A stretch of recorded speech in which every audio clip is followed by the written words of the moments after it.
News out from Eclipsing Project Rebirth. Oh, hey, we're live apparently. How long have we been live? 10 seconds, but I've just been waiting for us to actually go live for about a minute now. Anyways, hello everybody. Welcome to Unofficial Commentary on Captain America: The First Avenger. Who's strong and brave, here to save the American way?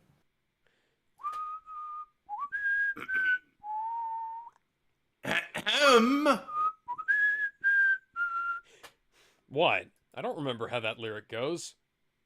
Who vows to fight for what's right night and day? Anyways, yes, Captain America: The First Avenger. Probably my favorite film in the MCU. Certainly my favorite film of Phase 1. Which is funny considering quite a few people aren't fans of this movie. Yeah, those people are wrong. Let's see.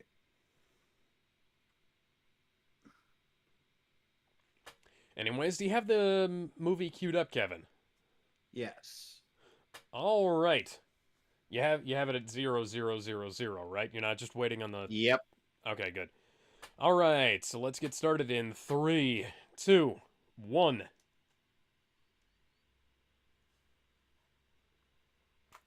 I think this will be like this, like maybe one of the last few times we'll see the Paramount logo in a Marvel movie. I'm pretty sure the last time we'll ever see it will be on Iron Man 3, because that's the last film that Paramount's logo appears on the 4K for. Ah. For some reason, Rest in peace, old Marvel logo. For some reason, the Paramount logo actually supersedes the Ultra HD Blu-ray logo on the spine of the 4K, but I don't know why. And reminder: the reason why the Nazis are here is because of what Odin had gifted people of Earth after their help. After that, he helped with Jotunheim. Yes.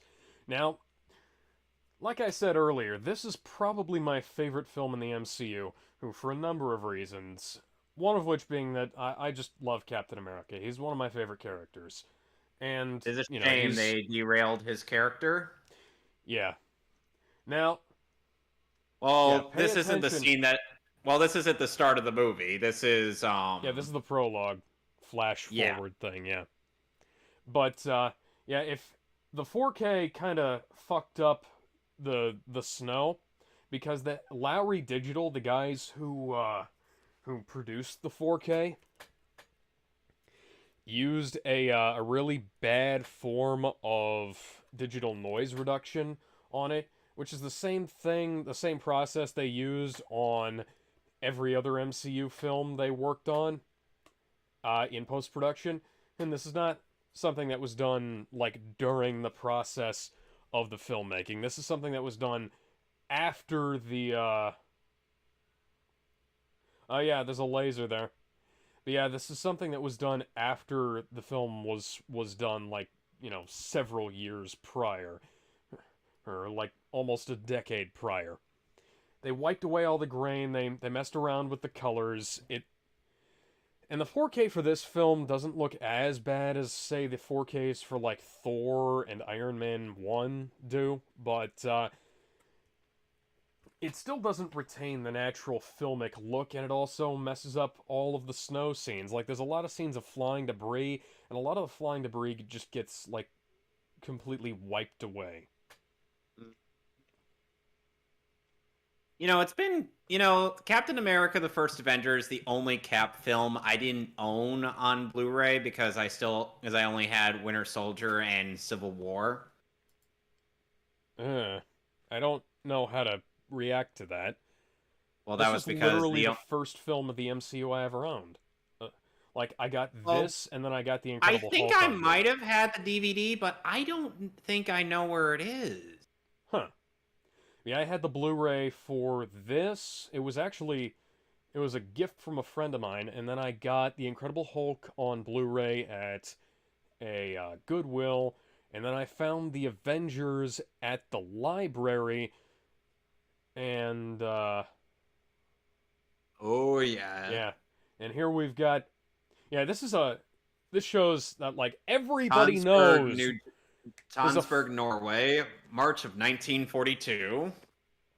Yeah, this is a foregone conclusion here. Captain America winds up in the ice. It's an iconic aspect of the character, and it's part of the reason why the fucking novel is bullshit, because it leaves out the ending when it was a... Everybody knows this. Like, I was like 5 when I picked up a collection of the Jack Kirby and Stan Lee run of, like, it was the combined original run and the Stan Lee run in chronological order, of... Yeah. Oh, he did. Of the original Captain America comics. And, yeah, that's... Fun fact, that is actually a real model of German tank to the right. I can't remember what that's... I think it's called a Land Cruiser? Well, at the very least, we can excuse the anachronism due to the fact that Johann Schmidt has been messing around with advanced technology. It's not an anachronism. It's a real wartime tank. Oh, okay. Now, the only thing that is an anachronism is Agent Smith's... Mr. Anderson. Yeah, it's the only anachronism is Agent Smith's car back there. But again, you know, like you said. And here's the thing, Hugo Weaving, like you said, had a whole thing where he's like, yeah, I'm not coming back to reprise the role of a villain that I played when you don't explain how he survived. Thus, why we get Mars Rockan in Avengers Infinity War. Not to mention that he, like a lot of people, hated putting on that fucking makeup. Hence why quite a bit of it is CG. Yes. Like, if you watch the X-Men films, Rebecca Ramine and Jennifer Lawrence wind up in less and less and less of the makeup as the films go on as Mystique. And yeah, I can understand why. This sequence here is actually... Oscar Isaac reportedly he hated the wearing the makeup for Apocalypse. Oh, I can't fucking blame him. That's a lot of purple makeup there. But that and the outfit made it hard for him to move his head around. Yeah. But yeah, which I'm like, it still works better than just making him a CGI character. Fun fact about the script, real quick. The opening sequence to this film has been kind of cut down a little bit. Like there's bits and pieces. Like there was this whole thing of like the two guards. Isildur's Bane. The two guards walking back and forth patrolling, and then they hear the tank come in. One of them is like about to throw a Molotov cocktail at it, and that... Oh, and let's not forget a main antagonist of the Digimon franchise. Yeah. I'm not kidding. A tree, the World Tree, is literally one of the antagonists of Digimon. Yeah, this is one of the most obviously hidden national treasure this ain't, let's say. Yeah. And oh, look at that, a little bit of practical effects to complement the CGI. It's almost like that's a great idea, and it's better than just trying to CGI everything on a fucking green screen, huh, Marvel? Well, at the very least, Tom Holland had fun undressed up in that mocap suit for the Iron Spider. Yeah, that's one that you kind of can't do as anything but CGI. Yeah, and I'm like, this kid's having way too much fun playing around with this suit. Ooh, he did.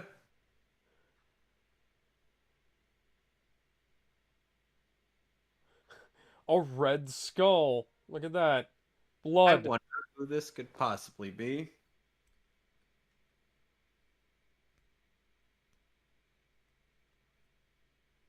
Oh yeah. Look at, like, I don't know why. It must have been quite an quite a trial just to make Chris Evans look, spindly. Well, here's fun fact: they shot most of these scenes, uh, at least twice. One of them, some of them were shot 3 times. They shot it with Evans for the mocap. Ooh. Yeah, that's a long list of medical issues. They shot it with Evans for the mocap. They shot, or rather for the, for him. Then they shot it with a scaled double, and then they scaled down on Evans's body, Evans's features to fit, and they had like a blank background where they shot it with nobody for some shots, so that they could have like a a background plate, so that it wouldn't be distorted. I don't like the idea of how Steve Rogers at first is like into the into the whole war propaganda thing, but then he realizes that was kind of, exaggerated. And then you see like Roger Ebert, for instance. And did you know that Roger Ebert thought that Steve after the transformation, and spoiler warning, was CGI, and this was closer to the real version? Like, he didn't know that Chris Evans. He didn't know how big Chris Evans actually was. So they had, and we're gonna be hearing that line a lot. Yeah. But yeah, this is one of the. Oh, and here's a retcon that I wholeheartedly approve of. Oh yeah. Because in the original comics, Bucky Barnes was a plucky sidekick for Captain America, like Robin was to Batman. Yeah, he was. However, he was 12 years old, and he fought in World War II. That's and on top of that, Bucky was the kind of guy who would do the dirty jobs that Captain America couldn't be seen doing. Yeah. However, after an incident with Helmut Zemo, and he got hit, and he got his arm caught in a rocket, and it was sent flying all the way to Russia, and it exploded, presumably killing him. But in 2005, no, it didn't.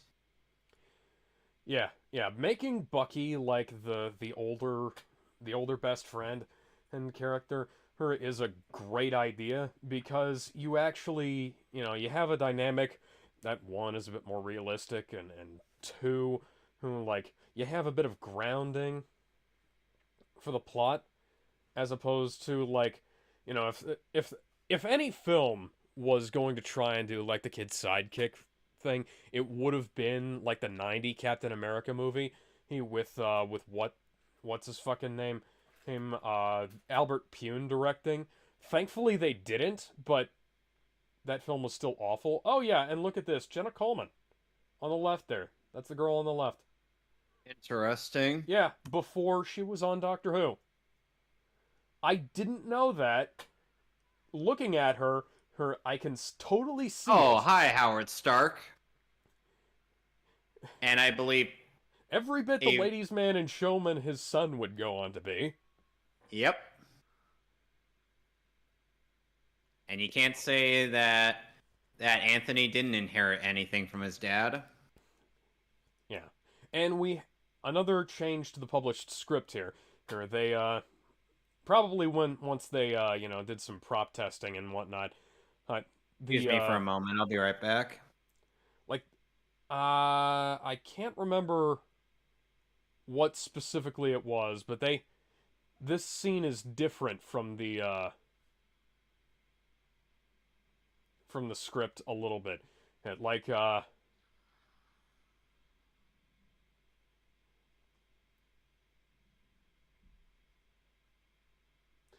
Like, for instance, Howard is a lot smoother here than he's written in the script, which is probably down to I can't remember who played Howard Stark in this movie. Let me look at it. I think his name is Dominic something or other.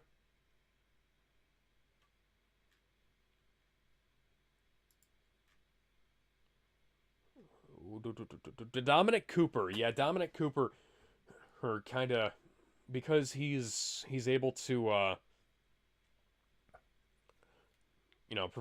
probably provide a little bit more suave to the character than it was written as originally.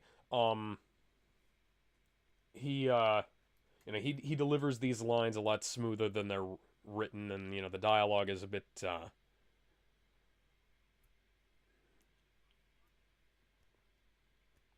it's a bit more efficient.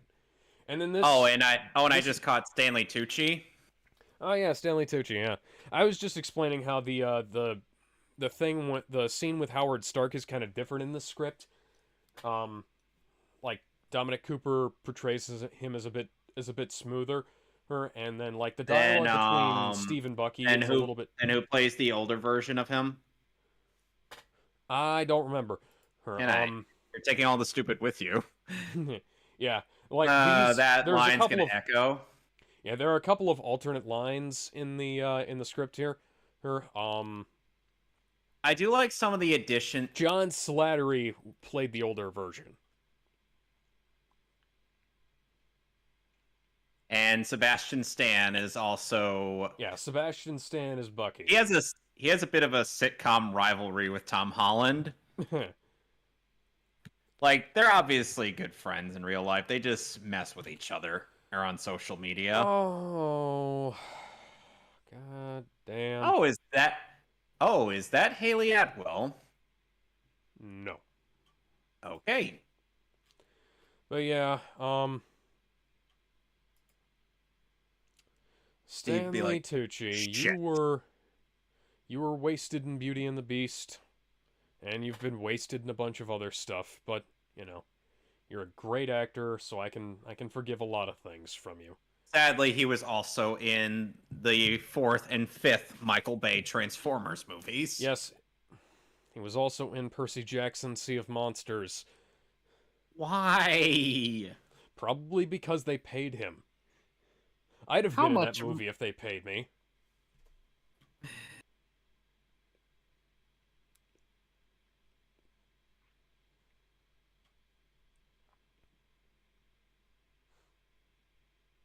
Now, the dialogue in this scene is almost entirely unchanged from the script.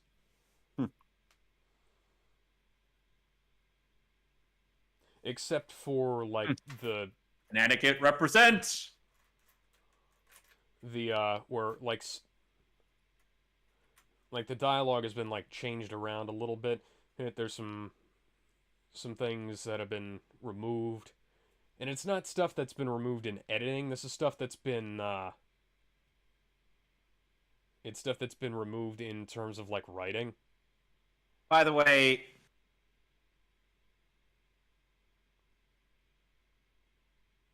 CinemaSins kind of forgot that Abraham Erskine existed in the MCU and assumed that that Zolan made the super soldier serum. How the fuck do you forget that? Well, he kind of glossed over that in his Captain America: The First Avenger video. I watch at least as many movies per year as Jeremy does. I probably have watched more movies. And this is in his Civil War video. I'm not kidding. Granted, this is I've seen this movie more often than I've seen most of the films in the MCU because I love it so much. And I love this movie so much that I wrote a novel I made you help me with about it. And, yeah. Speaking of Zola. Speaking of Zola, this scene is different. There's a lot of, like, really basic stuff that they've zhuzhed up a bunch of things to make it look cooler than it was written in the script as like, some of the stuff is, like, kind of steampunky. Basic kind of things you'd have expected to see in, like, the 80s. But, somebody realized, hey, we have higher budgets now and better effects. We can make one thing I'm thankful better, for. One thing I'm thankful in regards to Marvel What If is the fact that they at least opened the gateway to the potential that Arnim Zola could come back. Since he's an AI. Why not just isolated in one location? Well, yeah, if they at any point in time spent enough time to copy the data off of those fucking reel-to-reels, which I presume they would have, he's out there somewhere. Yep. As You don't found even out in the penultimate episode of season 1 of Marvel What If. Yeah, you don't even need an alternate universe. Yeah, this is a nice parallel between the future the future transformation of Captain America in a similar experiment. And like Jeez, that sound design Red is Skull. something else. Oh yeah, you see this. I didn't notice this in my first viewing, but you can see the seam on Red Skull's mask Yep. on the side of his face there. Yep. But then again, you know, watching it on a DVD on a CRT TV back in 2011 and was not exactly conducive to to seeing full detail. Yeah, there's an interesting parallel here between when the future experiment with Captain America, that you know, the one that creates Captain America. Hello, Peggy Carter. Oh yeah, this scene has changed from the script as well. And the anachronism here is the fact that, well, you know, At what point were women allowed to be in the military? Well, women have been part of the military for a while. Wikipedia. Yeah, this scene right here, they cut out a bunch of stuff. Like, there's a whole thing of, like, her rambling on about judo for a bit. Hey, it's Agent before K. she punches him. Yeah.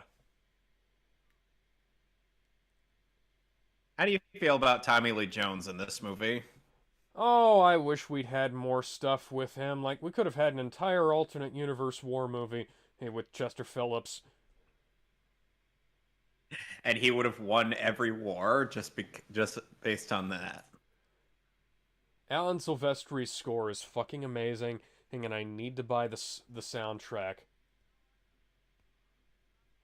I might consider it later. Unfortunately, it doesn't include the literal main theme of the movie. It was a fucking iTunes bonus.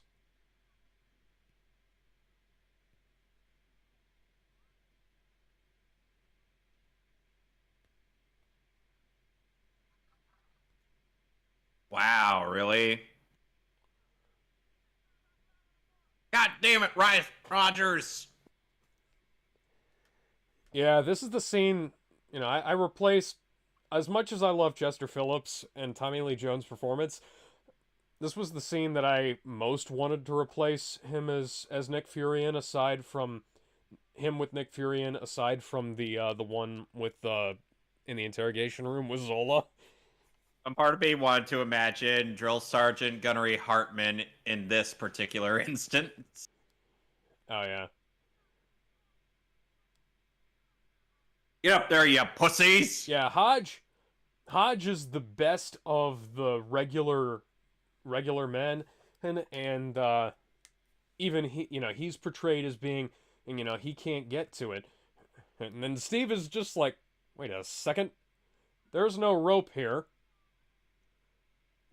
so let's take it down the easy way. And then everybody else is just like, what the fuck? How are we that stupid? It kind of reminds... It's kind of reminds me of how in Mulan she figured, tie the weights around on the pole just to get the arrow. And I come on, I could do 100 push-ups in 5 seconds. Yeah, this is another scene that was changed a bit. I changed it further in Project Rebirth. By the way, I wrote a novel-length fan fiction with Kevin called Project Rebirth, Captain America Project Rebirth on AO3 and FFN. And oh yeah, the US Army still does those lame fucking jumping jacks to this very day. They T-pose to assert dominance. You can't even fathom the amount of dicks I had to suck.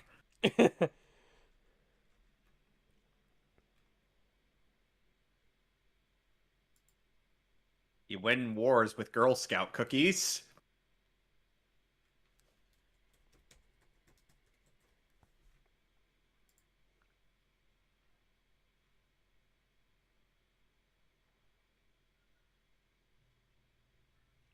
There was, if I remember correctly, there was an entire there was like a female only unit in what went on to become the U.S. Air Force in World War One.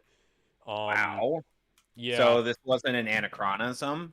They actually Well, did she's some. also British Spec Ops and part of a special unit, and like special units, it's back then were like weird as they are now. That makes sense.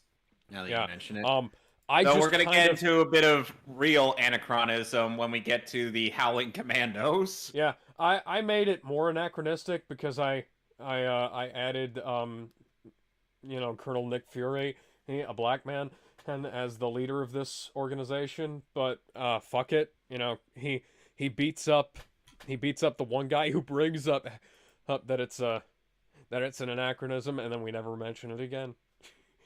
I just turned it into a funny bit. Yep. But yeah, oh yeah, this is one of the things I like about this film is that they bring up why the Nazis rose to power, or it's like it wasn't really like, oh, the German people were inherently evil or anything. There's nothing and like you know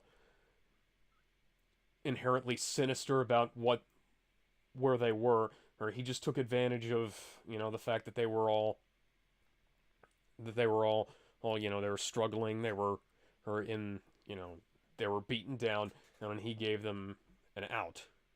He gave them a way to make themselves better during a time when everybody was Hydra starting has to a come bit of down. an odd history as shown in Agents of S.H.I.E.L.D.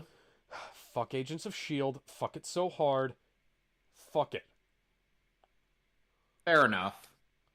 I loved that show for like the first season and a half, and then it got really stupid. Especially like when Hydra showed up, and they brought in the Serpent Society plot that they appear to have hastily removed from Captain America 3, and they're like trying to convince us like, oh, the Avengers are off having a fight in the parking lot. Let's have the B team handle all the fucking uh world ending shit, That's stupid. Um So if you suddenly start liking Funyuns, then you'll really start liking Funyuns. yeah. That's a joke from the riff tracks of this movie. Oh yeah. Yeah, I kind of elaborated on this in my version, and because like I have this I like to sort of point out to the morons who don't understand this that you know just because somebody was part of Don't part of let Ant-Man become an Avenger. yeah Oh, wait. just because Germany he was the enemy during World War II doesn't mean that all Germans were the enemy. Like people tend to treat like anybody who was part of Germany at the time as though they were a Nazi, and it's like even Yeah. if you were a Nazi, you could be a card-carrying member of the Nazi Party at the time, but you know what's his name? Oscar Schindler. Oscar Schindler was a card-carrying member of the Nazi Party. He was also Oscar Schindler. He was the guy they made You the know, movie out of. CinemaSins ends up making a bit of an odd thing in their Hellboy video in which they have Cronin listening to some opera music, Yeah. and they're like, Oh yeah, this is a record. like, This is also an anachronistic recording, and also an anachronism because 78 RPM records could not play two songs that were this long on them. and the But thing, anyway, and the thing is like, Cinema Sins was like the villain listens to opera cliche, and I'm like, do you not know that Nazis kind of do this? The whole reason that trope exists is because Adolf Hitler was a fucking he was a fucking Wagner fanboy, like, and he like insisted that every Nazi compound play his favorite music constantly. And you know what Rip Van Winkle from Helsing's favorite song is? Uh Rick Astley? No. In the actual canon Helsing, I remember I watched that episode. I can't remember what that song is. Vapors de Freischutz. Ah, yeah. I apologize if I butchered the pronunciation. Yeah. Oh, and she also sang Das England Lied, and on the way to Although, the thing is, on the way oh to yeah, that song the is Eagle. probably the Götterdämmerung is probably most famous for being in the movie Excalibur, which is one of the few films I still own on VHS because it has very awesome box art. And this is a little bit of like quick world building in here. You know, Steve knows New York like the back of his hand, and which will go on to become relevant later on in this very scene. Mm-hmm. Yeah, to elaborate on what I was saying earlier is like I also, I added some stuff in, and because like the original Red Skull in the comics is like this young fanatic like who was recruited by Hitler because like Hitler was talking to like one of his Nazi people. Oh, and Alex, Alex, I could turn. I don't mean to interrupt you, but what? Do you know what Das England Lied was famous for? What? Being the Nazi drinking song. Okay, I didn't know that.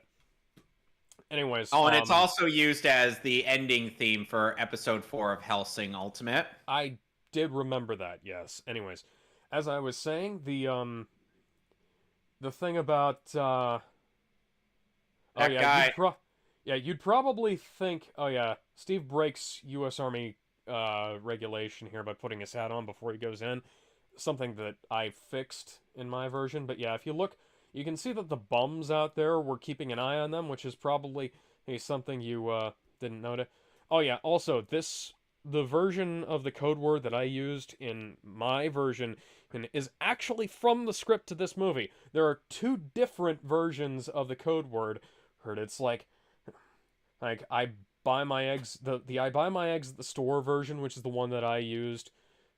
Oh yeah, notice Haley Atwell's uniform, desperately attempting to contain her massive boobage. Not as massive as it's shown in Photoshops, but anyways, yeah. I'm on like 3 different tracks here, and I'm just gonna circle back to the first one I was talking about. Yeah, this scene has changed kind of, but the thing I was saying is like the Red Skull. Red Skull was like a young fanatic in the original comics, and he was turned into like an older guy, hey, and in this, so and like Hitler said, I could turn the fucking T-boy into a better Nazi than you to somebody. I think it was like Goring or Goebbels. Was one of those guys. Oh, and we're going to be getting a bit of a ad-libbed bit from Haley Atwell in later, this. Yes. And yeah, Fred Clemson is aside from looking like Clark Kent, is going to be, one of those guys who you probably wouldn't have expected at first of being the, the bad guy. And yeah, this whole... Don't you mean Bad G? Sure. There's a bunch of stuff... You do realize I was making a joke from the Muppets movie, right? Yeah.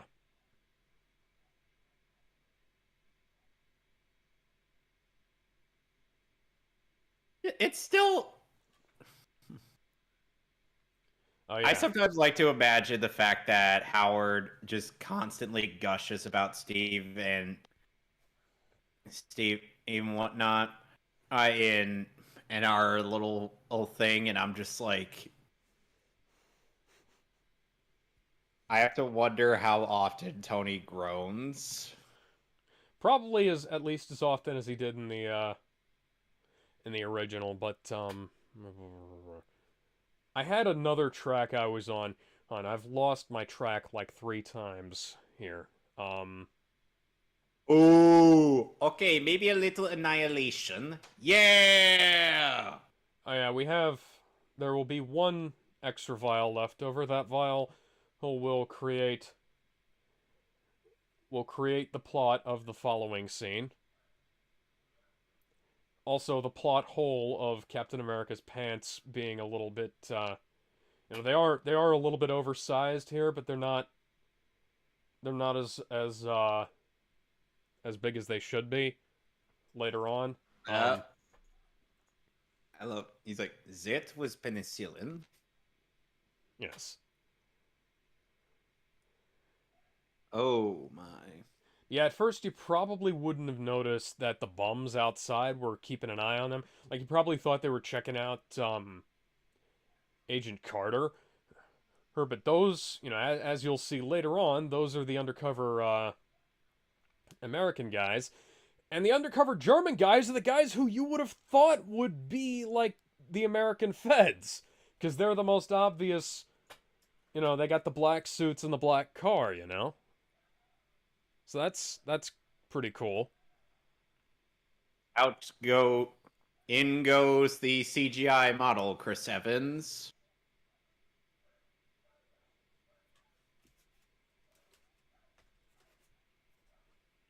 Well, this is a porta potty, so Yeah, and this is this is one of the films where they start turning up some of the jokes, but they also make sense because Steve is kind of this awkward dorky character and he makes a little bit, some awkward dorky jokes. And it's folksy charming. And this is a parallel to the scene with the Tesseract from earlier, or because it shows the difference between Red Skull and Erskine, because Erskine is about to shut down everything around 70%, and Red Skull pushed it past there. Said with about as much confidence as a guy taking a insists- dump in a porta potty. Steve absolutely insists on going even further beyond.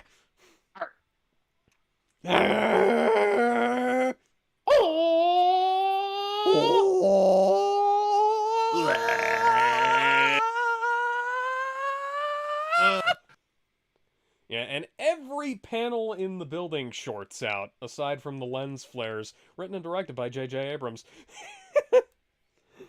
And people say that Steven Spielberg has a spotlight fetish, and out comes the real Chris Evans. Yep. And those pants are not nearly as tight as they should have been, but I will forgive them because I would not want to be Oh dear. Yeah. In particularly tight pants in a scene like that. Oh yeah, and yeah, we're about to get that little bit of ad lib.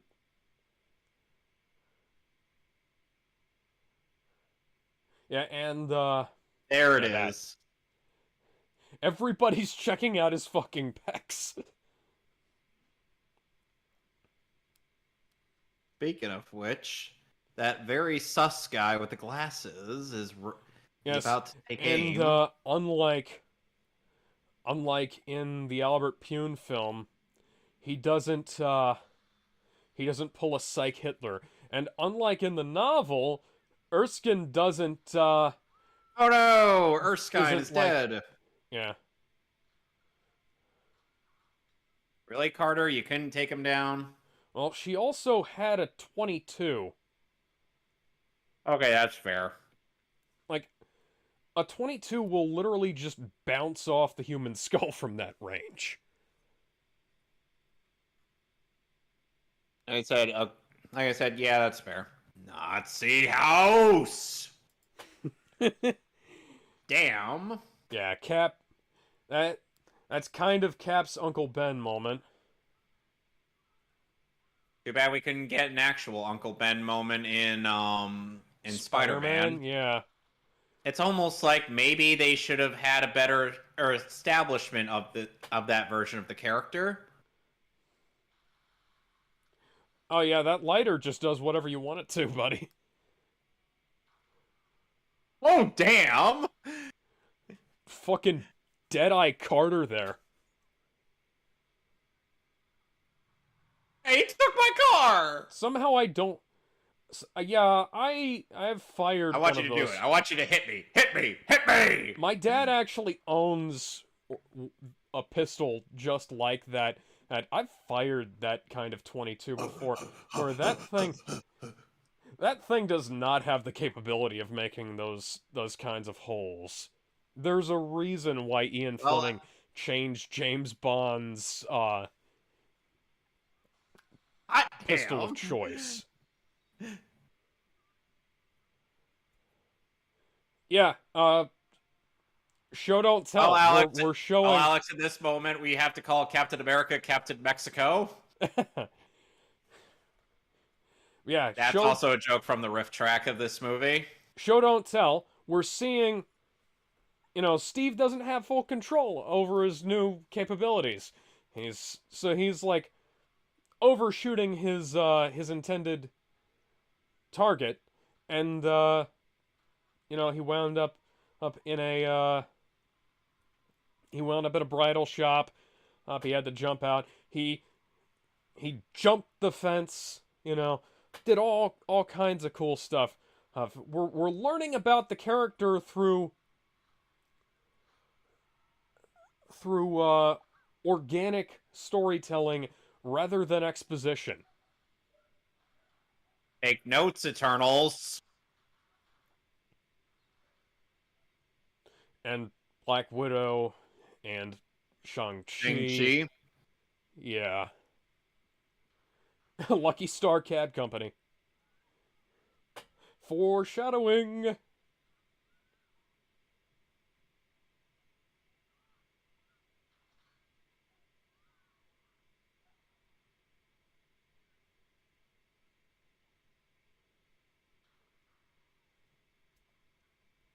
Yeah, the version of the scene in the script takes less time. This is better, I'd say, because there's more tension to it. At the very least, I like the subversion here. And there's a bit from the script. Like at first, it's like at first you think, oh, Cap has to save the kid. It's either to save the kid or go after him. But the kid's like, don't worry, I can swim. Go after him. I'm like, okay, that's good. There's a bit from the script they still cut more, where Steve kind of mutters to himself and he says, "Great, I can't." And meanwhile, Steve and that kid proved to be better swimmers than most U.S. soldiers in World War II prior to Pearl Harbor. Yeah, and because yes, after Pearl Harbor, it was mandatory that all U.S. soldiers learn how to swim. Yeah, for once, Michael Bay actually did his homework on that one.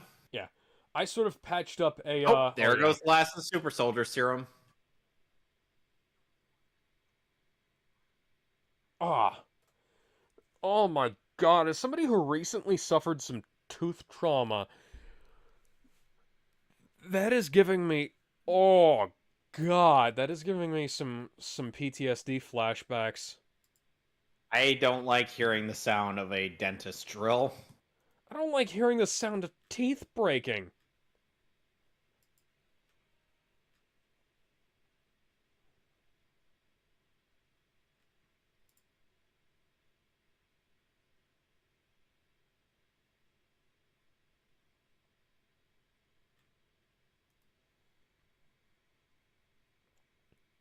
And we see subtly how Red Skull has turned over his installation to being, his own thing as opposed to run by the Nazis.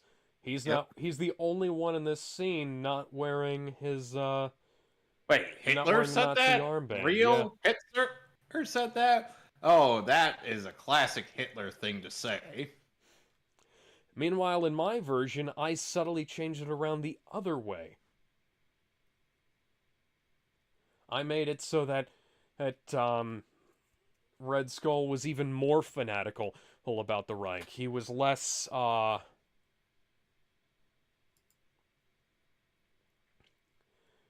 I he was mean, less consider known the for fact that more. his character is literally a goddamn Nazi. Yeah. How do you not make him over the top?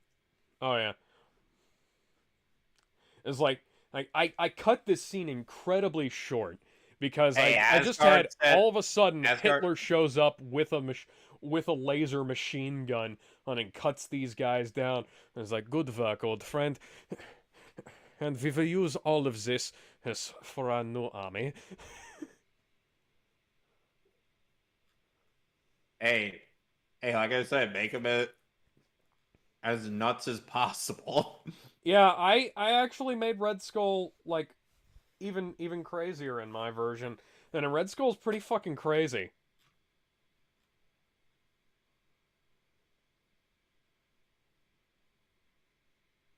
Yeah, I also like, subtly eliminated Berlin from the map. Did he not see the gun pointed at him? There's a doom cannon pointed at your ass. Get behind it.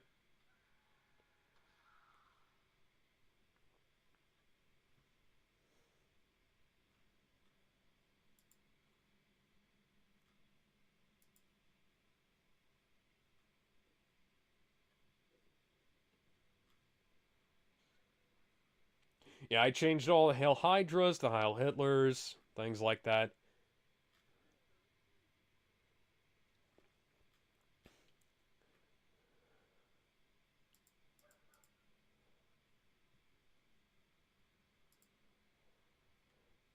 I did a lot to to add more Nazi Yep. to the Red Skull, if that was even possible. The super soldier serum not only enhanced Nick Fury's overall strength, but it also made him more motherfuckerly. That is about to happen, or rather it will happen, and it's not necessarily about to happen, but it will happen.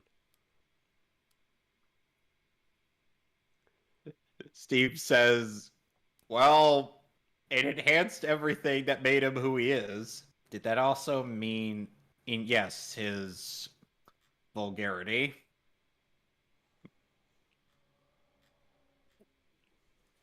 Yeah. Oh yeah, Come on, I meant to you mention gotta- earlier. You remember that scene with the guy, the Jeep and Agent Carter? Do you know who was driving the Jeep in my version? Who? Did you catch on to it from how I said it? No. That was Wolverine. Oh. Duh.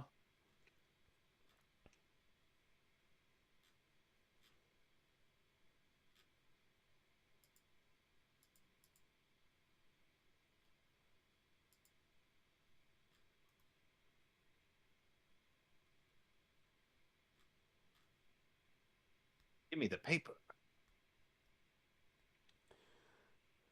Oh yeah, you can sort of subtly see it, but the text on these things is CGI. Probably so that they could translate it into other languages. Yeah, that makes sense. Yeah. Although the international version of the Winter Soldier kind of Muddied with that. yeah, because they like Oh, I love this scene.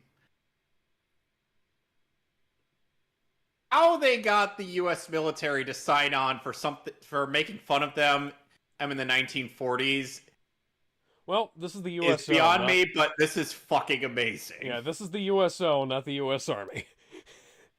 They're Who's strong and brave, here to save the American way?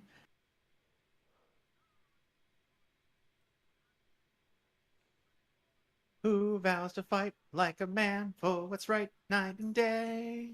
the book, if you recall, completely butchered this Who will sequence. campaign door to door for America? Carry the flag shore to shore for America.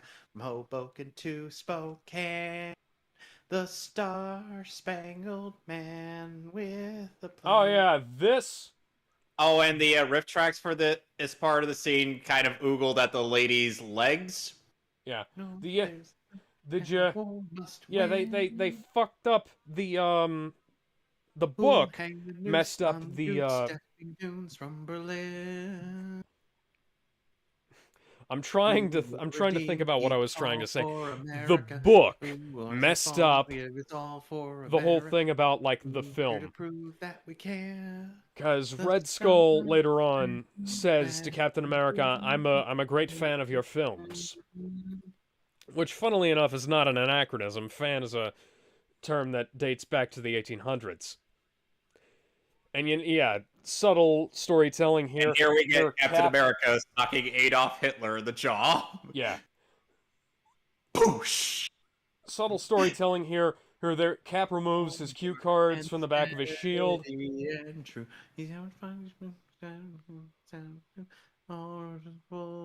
ready to defend the red, white, and blue. You singing that song has completely ruined my train of thought. Can you stop for a second, please? It's fun. But you're messing up my train of thought. I was trying to say like this. They messed this up. The propaganda films. Red Skull later says like, I'm a great fan of your films, and they completely fucked it up. They removed the fact that Cap was in propaganda films from the book. So later on, that line doesn't make any sense, even though they left it in the goddamn book.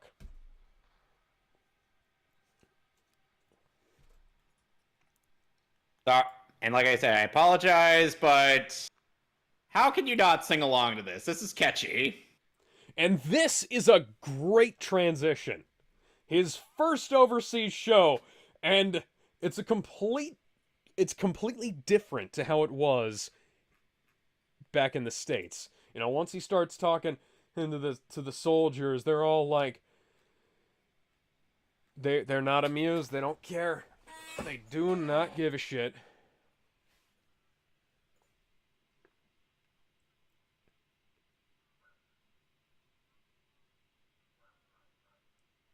Oh yeah, that's Hodge.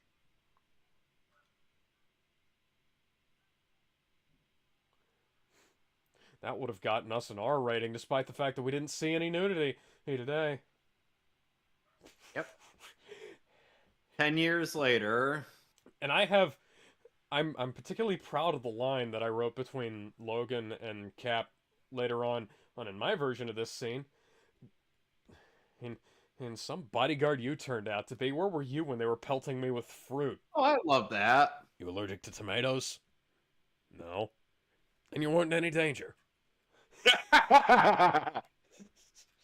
Shame we'll never get Hugh Jackman to play Wolverine in the MCU. Yeah. He wants to come back, but they're never gonna have that happen. They're not gonna, like, my dream movie was like a film set, like an interquel set in between this movie and inside of this movie, with like Wolverine and Captain America teaming up, and it would be, Chris Evans and Hugh Jackman. And the Disney buyout happened way, way, way too late. Yep. Chris Evans is not playing Cap anymore, and Hugh Jackman isn't going to be Wolverine because they're going to recast fucking everybody. And they're going to try to race swap him. He's from an affluent fucking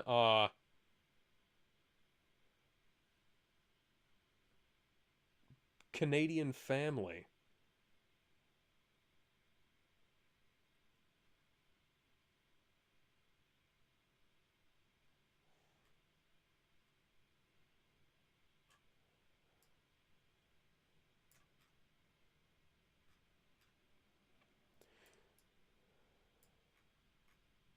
Oh, Steve, he finds out that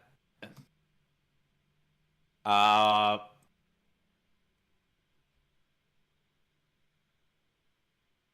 sorry.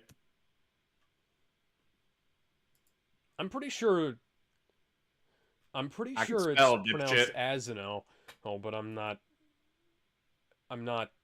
exactly I'm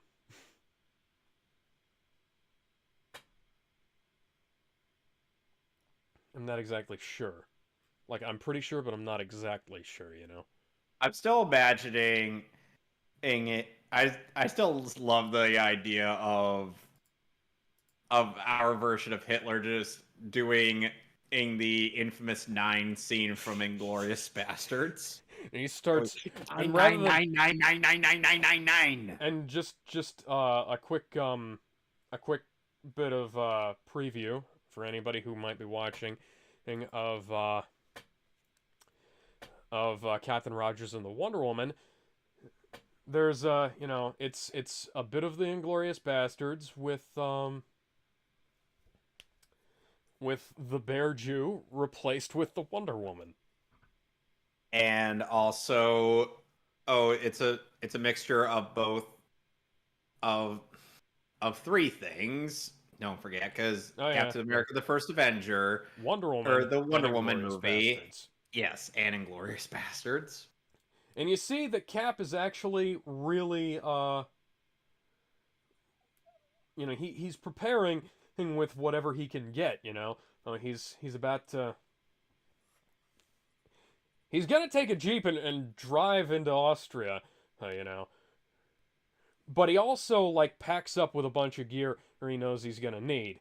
He takes he puts a leather jacket on top of his shitty outfit, and he puts on a pair of combat pants, and then you know grabs a pistol. He's not going into enemy territory dressed like a fucking flag, like they did in the Albert Pune movie. Hence what Hence why people all would ponder the fact that Batman dresses up his sidekicks as colorful as humanly possible. Yeah, I just you know I want to I want to kill Menachem Golem for a number of reasons metaphorically, but In Minecraft. yeah, but one of them being the fact that he ruined what could have otherwise been a fairly decent Captain America film. But they, you know, Albert Pune is just as responsible for that film as he is, and you know, honestly, fuck everything, because like they realized when they were making this film that dropping into the ice should happen at the end of the movie. Shouldn't happen in the first act. You know, foreshadow it all you want with a flash forward. But you know, Cap spends most of his time fighting World War II in this film. Unlike, you know, they still hadn't learned this by the time of Ultimate Avengers, you know? Yeah. Like why the fuck? What the fuck, guys? It's not that hard. Just make it make a World War II Cap story. It's not that difficult. Yeah, for those of you who don't know, Menachem Golem is the guy who produced the '89 Cap movie. Excuse me. And he was also one of the founding members of the Cannon Group, if I remember correctly. And the Albert Pune Captain America film. Oh yeah, there was a scene earlier in the movie where these guys got captured. That got cut. Is that Dum Dum Dugan? Yes, that's Dum Dum Dugan. Yeah, I figured, because it's played unfortunately, by Neil McDonough. yeah, the fantastic Neil McDonough, who has been wasted in both the Resident Evil movies and the Arrowverse so far. Oh, and also has voiced both Barry Allen and Damian Wayne in Injustice 1. Yeah, I'd have to watch the Marine 3 to see if he was wasted in that. He was pretty good in Red 2, Hello, if I remember gentlemen. correctly. Can I help you? Owie! Oh, I didn't know... no, Hydra! Yeah, Neil McDonough was also wasted in Star Trek First Contact. He was Lieutenant Hawk, the red shirt helmsman. But, you know. Oh yeah. Yeah, this scene was longer in the script, and they've rearranged a bunch of stuff here like they did in Thor, but they've done it to make things like more cohesive as a whole, so that rather than like there being a bunch of stop starts like there are in some films, it's like one flow from start to finish. These are also British APCs, but you know, considering we are in a science fiction movie by this point in time, it's perfectly fine. Yep. Owie! Owie!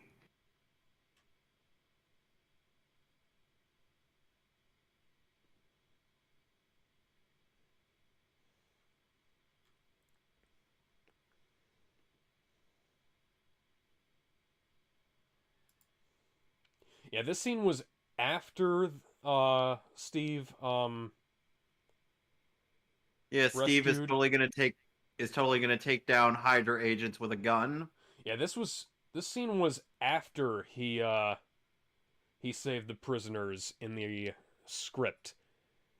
It makes more sense to have it before, because then you don't have like a stutter effect. It's like rising tension, and as opposed to like an up down up down. Oh jeez.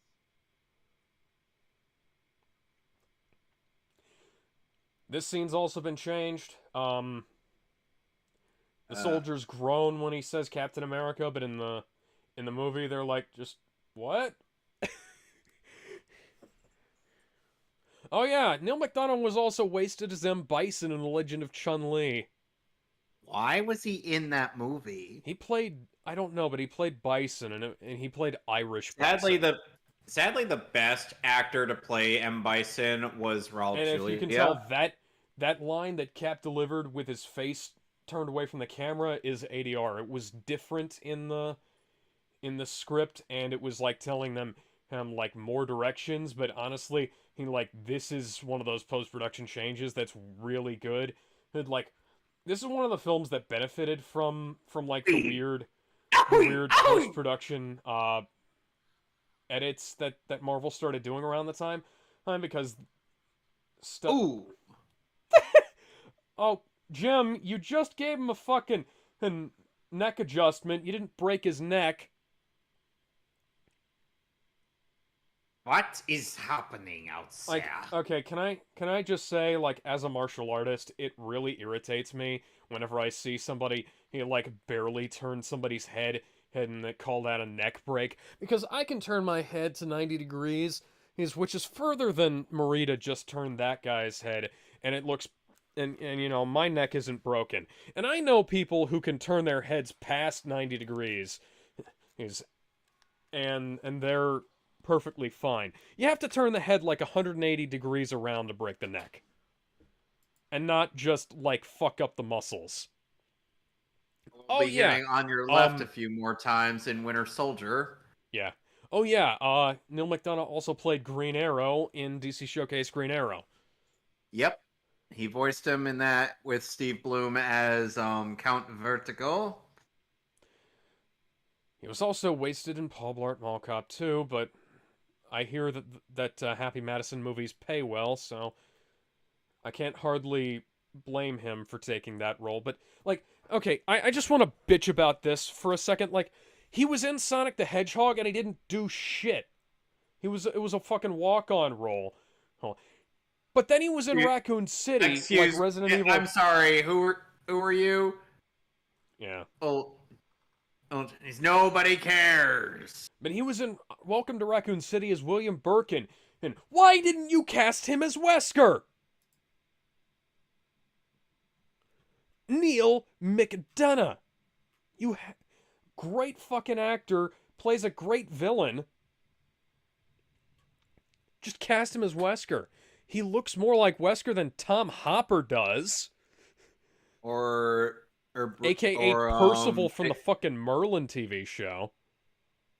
Or Jason O'Mara. Or Jason O'Mara, or either of the other two guys who played him in the fucking Anderson films. Oh yeah, nice Oh my god. nice bit of detail here.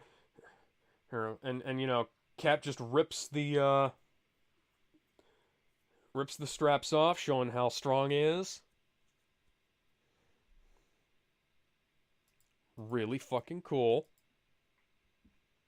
I thought you were smaller. Oh my god. They're gonna vacation in Greece. And, you know, Steve showing off his photographic memory.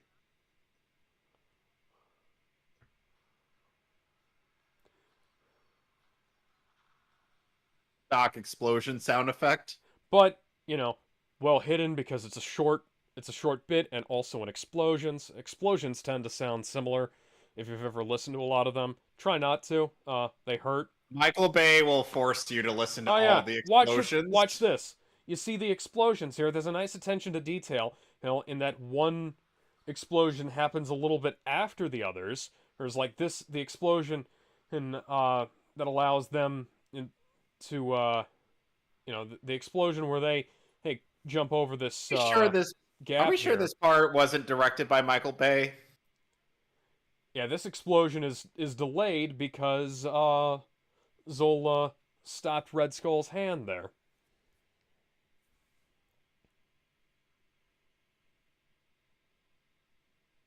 Much more of an improvement than what happened to you, buddy.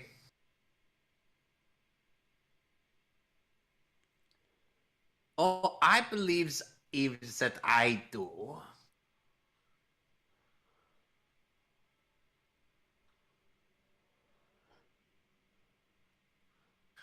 And now, like, you can...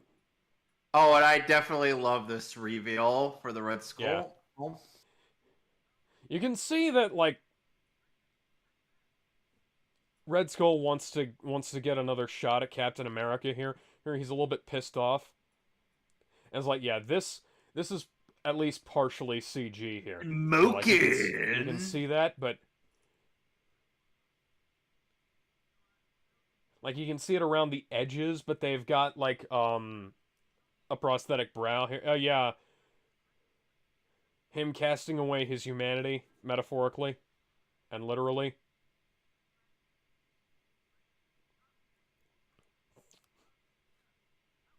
You're not Daredevil. I hope that he can see this, because I am doing it as hard as I can. Says as he's flipping the bird. Yeah. Oh yeah, did you know that Jeff Goldblum was originally approached to play Brandt, Senator Brandt? Was he? Yes. Oh yeah, a lot of designs for the Nazi for the Hydra vehicles in this are taken from like failed prototypes of actual Nazi super weapons. By the way, there was a funny bit that there's a bit that I thought was kind of neat in a playthrough of Mario World. Yeah. Oh, where they play the Red Skull's "You are failing" bit that we'll see later. Yeah. Oh yeah, that escape ship is called the Trebeflügel, I believe. I think that was an actual thing that the Nazis tried to develop and kind of failed at, like they did a lot of things. And the flying wing design for the Valkyrie later on in the movie. Oh, and one note thing that Jeremy Scott ends up saying about Hellboy is like, why would the Nazis be fully willing to have their flag up and everything? And I'm like, you act like the Nazis were subtle, Jeremy. Yeah, They were the least subtle motherfuckers in the history of anything. Like, you think the Americans have a fucking hard-on for their flag. Hey, the Nazis put a put their fucking symbols up everywhere so much that even today the imprint is still visible on some buildings in Germany.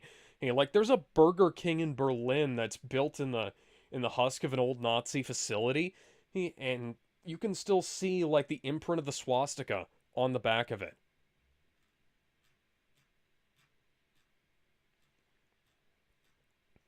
Yeah, and because I edited Agent Carter, her out of Project Rebirth, Colonel Fury is left to stew, after his own, because he feels like this can only be his fault. He has nobody else to blame him but himself. Motherfucker. I swear to God. I also added a scene where Stark returns and he has like a little argument, which I feel like the novel would have benefited from, but as we had previously learned during 2 live streams, the novel was written by an absolute fucking hack. Yep. Who made more anachronisms than this movie did. Yeah.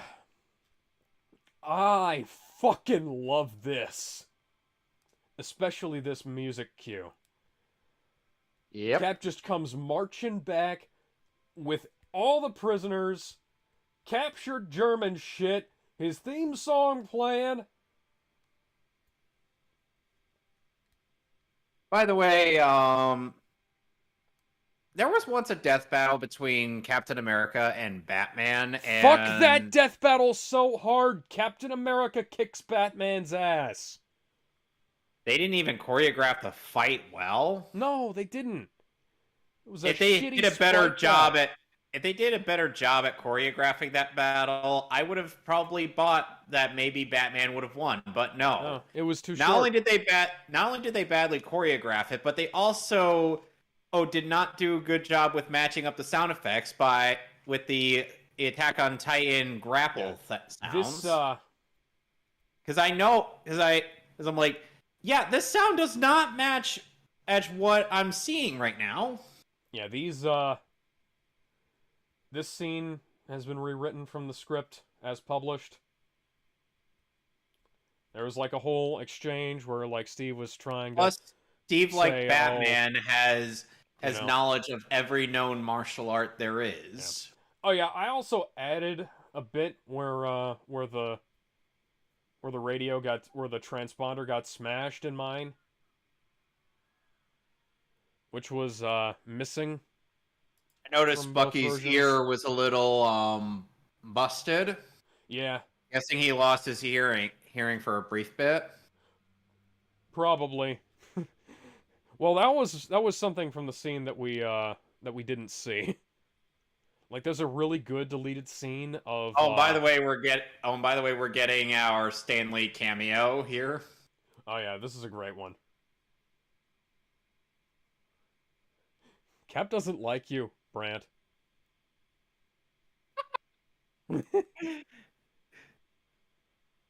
Considering Stanley actually did serve in the army, that made sense for him. He almost got kicked out of the army because he did something to audition and to be a writer at, I think it was Timely Comics, one of the predecessors to Marvel. What? Yeah. That seems a little odd. Let me find the exact thing. Oh, and by the way, Captain America used to kind of be like a propaganda tool back in the old days.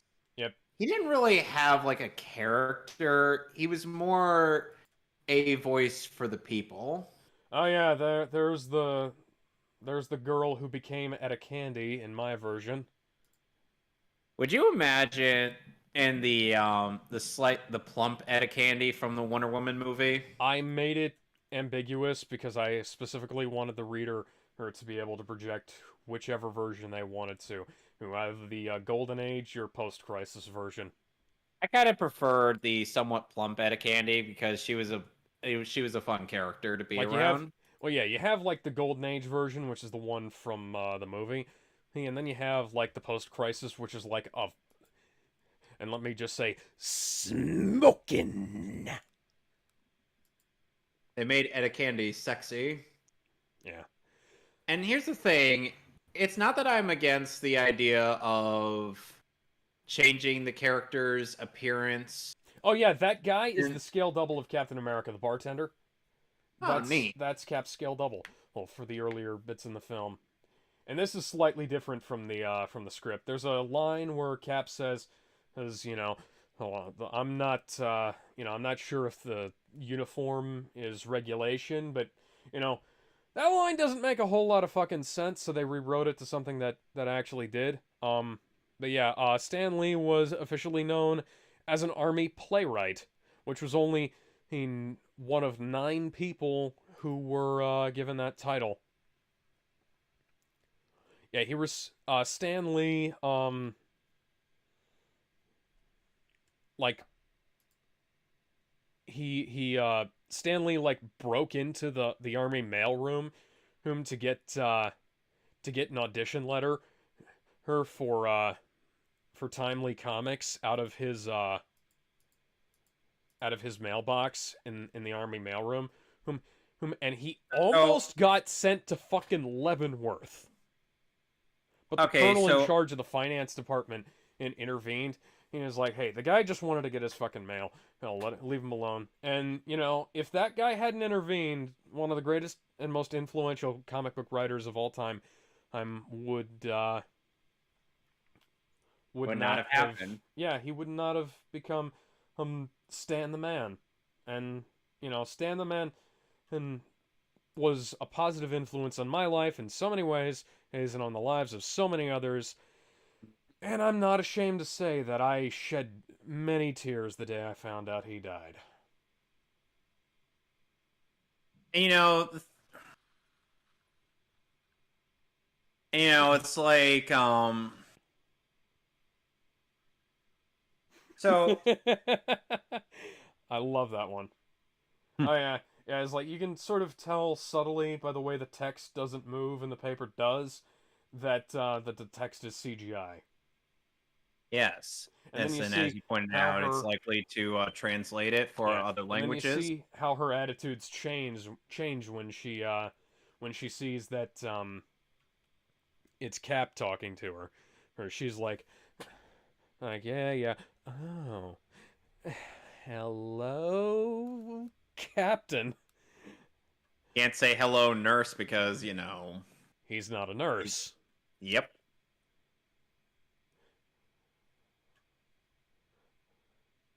I don't think they were married.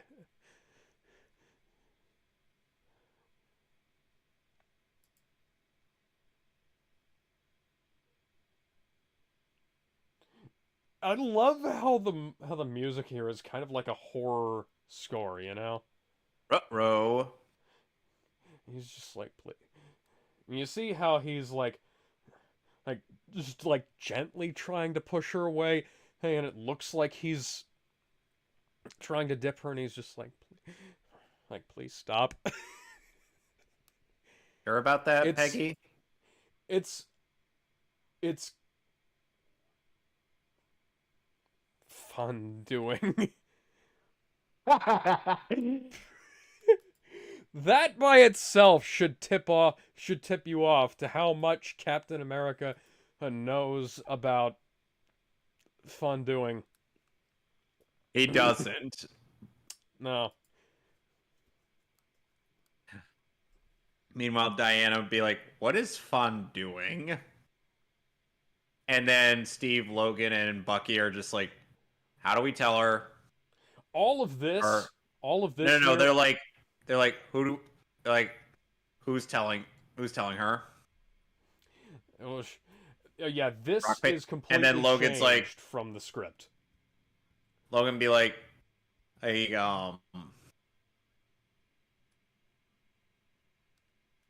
rock, paper, scissors sound good to you?" So loser tells. Yep. Okay, so it's this thing where you melt cheese and you dip bread in it. No. Steve loses rock, paper, scissors, and Logan just chuckles. Logan's just like,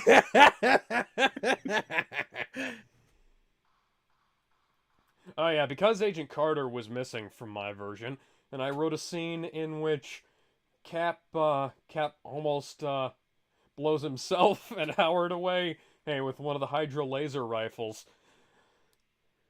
and and Stark is just like, what the fuck? Yeah, this whole sequence has changed from the Yeah, people. Yeah, I've from seen the people script on of the TV movie. tropes complain about the fact that this is just a montage. Fuck! How the hell else was it supposed to work? I don't It's know. like it's not a thing that you can make. I was gone for 5 minutes. You can't make the entire movie be like solely about them planning out, because like planning out and executing one of these raids, a single one of these raids, would take like the entire film. A montage is, yeah, and you see, like Cap's keen attention to detail here, or you can't plan out a whole thing like And this and have it Jeremy. not be a Oh, and montage. speaking of another complaint that I make about Jeremy, it's like he's like, oh, how does Cap know how to aim that shield and everything? I'm like, Okay. he practices. Okay, yeah, first off, he was an artist beforehand, so he has a great idea of geometry. He he was also a very smart guy with a college degree, if you don't remember that. And like, which was something Jeremy that doesn't I read had comics. to highlight in my version, and because people are stupid and don't remember these things. Because they like to listen to Jeremy. Yeah, foreshadowing of Bucky being the guy who kills JFK later on, In this universe. Yeah.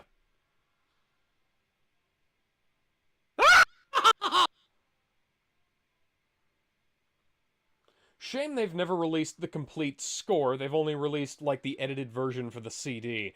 Because if they released like the complete score version, There it it'd be is. great.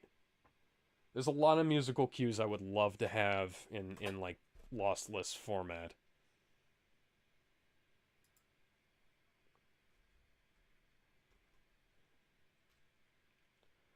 Yeah, you can tell that there's like bits and pieces where the accents start slipping, and like they don't.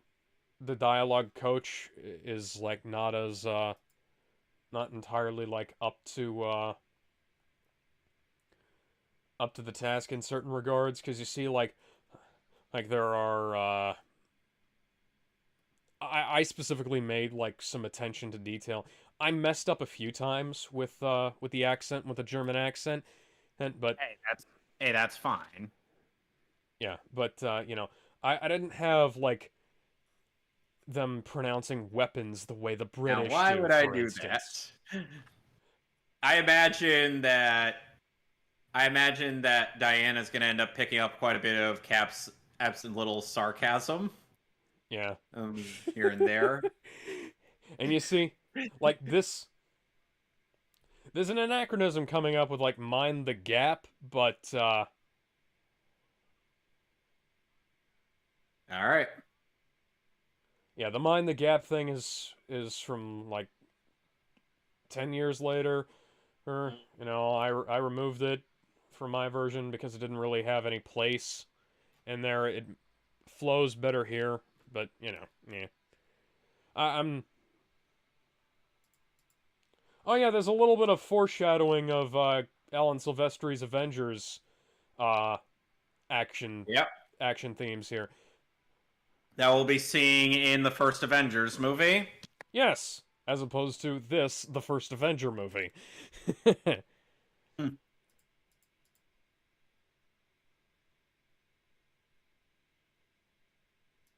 Also, Screen Junkies in their honest trailer basically was like, oh, this is just a glorified trailer for the Avengers. Nah, fuck you.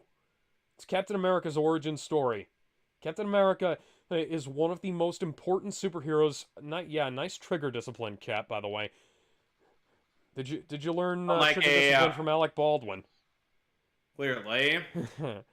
Oh yeah, this entire train sequence, like the fight scene in the train, has been rewritten, and because the one in the script was fucking lame, and they re-choreographed it on set, and it came out much better. Yep. To the point where, like, when I wrote my version, I watched this scene over and over again, and copied that.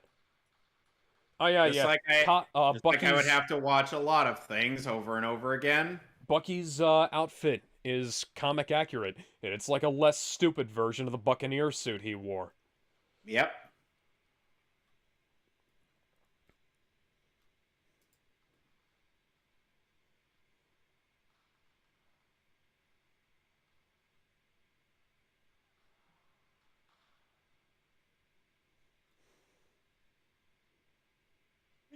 I love Oh that. yeah, nice callback to the bit with Nice foreshadowing. yeah, foreshadowing thing there. There was a bit here where the soldier blew off Bucky's arm. I added a reason for Cap to take off his helmet here because there's no reason for him to take the helmet off. They literally just take the fucking mask off in these fucking films because they want to see the actors emote, and like the lower half of his face is the only thing you could fucking see him emoting with here anyways. And so, I have to ponder, or if that's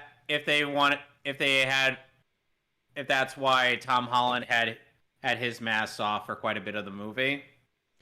Yeah, at least what they did in the Raimi films, and also the web ones to a lesser extent, because he rarely ever took the mask off in the web films. No, he took it off quite often in the web films. Okay, hey, less so in like the first movie. He only took the mask off like less often, and than he didn't. Okay, I'm just gonna stop now because I'm digging the hole for myself. The point is, yes, you are. The point is, in the Raimi films, they only took the mask off in like major points, like he didn't have time to get his mask on during the fight, like with the thugs who were assaulting MJ.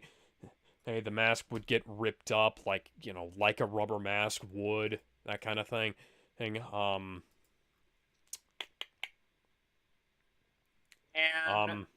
The Amazing Spider-Man 1 had like, I think it was, what was it, 2 or 3 major times of him taking the mask off, and it was only. And the thing is, at the very least, I can kind of excuse it was Tom Holland's mask removal just because it's like he's a kid.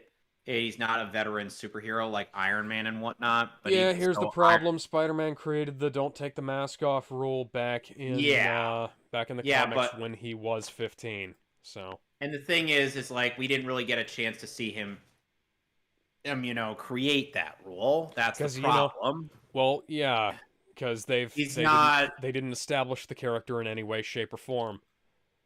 I liked the idea of a negative version of, the whole everyone knows who the superhero is reveal like an Iron Man. It's a bit of a dark twist on that. I like that they are probably going to be going that direction in No Way Home, but it's like. Hi, Ben. Ben says peekaboo. Sorry, I haven't been monitoring the chat. I was just looking something up. And it's like I like the ideas that they have for No Way Home, and it does look like it's going to be executed in a somewhat decent fashion despite Ned's presence. Yeah. But I just want to see the other Spider-Men, who they're hiding incredibly poorly. Not even just that, but I just get this feeling that there's going to be a part of the movie that ruins it. Well, there are probably going to be a lot of parts of the movie that ruin it based on how, modern Marvel works. Oh yeah, um, I've stood beside The planes like others, this on Air Force the other bases, Spider-Man, because the other that is, Spider-Man movies did have some of those, but it didn't really take away from the overall experience. yeah, those wheels are actually that tall.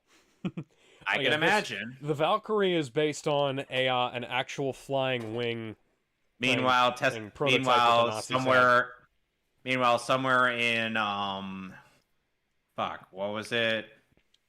It And the 4K also makes the no, fact that no, this is a no, green screen shot very obvious, which is, what? hmm. Meanwhile, in Sakaar, suddenly a Valkyrie in her drunken and state sneezes. Yep. Hence why in the version in hence why what I wanted to do is just like, you know what, just keep her on Asgard are to not be a giant middle finger to the sacrifices of her fellow Valkyries. Because that was a bit stupid Hmm. and made me very ashamed of her character. She's so woke that she doesn't give a shit about the person that Tessa Thompson confirmed was her fucking lover. Yeah. Oh yeah, this is the bar that the Commandos were in earlier. It's been bombed during the Blitz. Oh man. Nope. Nope. I was tempted to say something, but I'm not going to. Oh, by the way, Green Goblin's trending on Twitter. Oh, cool. Oh, and Willem Dafoe is still looking as hammy as all hell in the Green Goblin And suit. I wouldn't have it any other way. Willem Dafoe putting his Green Goblin suit on back on for Spider-Man No Way Home. You want to know the truth? No one knows how uncomfortable those costumes are, but they look good. We are actors, and you forget about the discomfort. Yeah, I was gonna say, like, I haven't worn a costume like that. I mean, I haven't worn a costume exactly like that, but I've worn costumes similar to that. Like, I have several suits of full military tactical gear Oh, and we have that I wear for different on occasions, like, and it seems paintball, that Halloween, there's a etc. panel where Willem Dafoe, Alfred Molina, and Jamie Foxx are all just sitting together, and that Cool. was Luna, and that was Luna whining. She was being a bit dramatic.